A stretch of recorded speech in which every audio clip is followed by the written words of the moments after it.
দিঘির চালা সবুজের মাঝে এক জীবন্ত গল্প।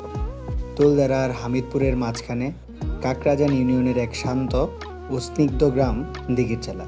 গ্রামের চারপাশে সবুজ, পাখির কলতান আর মানুষের আন্তরিকতায় ভরা এক অপার শান্তির জায়গা। এই গ্রামের সবচেয়ে প্রাণবন্ত জায়গা হলো দিঘির চালা বাজার। প্রতি শুক্রবার ও মঙ্গলবার এখানে বসে কাঁচা সবজির বিশাল বাজার।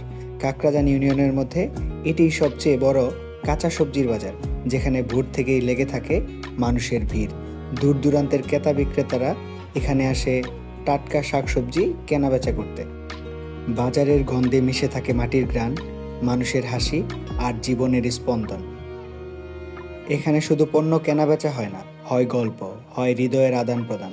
দিঘির ছালার মতো গ্রাম হয়তো অনেক আছে, কিন্তু এর মতো প্রাণবন্ততা, সরলতা আর সৌন্দর্য খুব কম জায়গায় পাওয়া যায়। এটি শুধু একটা গ্রাম নয়, এটি একটি অনুভব যা হৃদয়ে গেঁথে থাকে চিরদিন।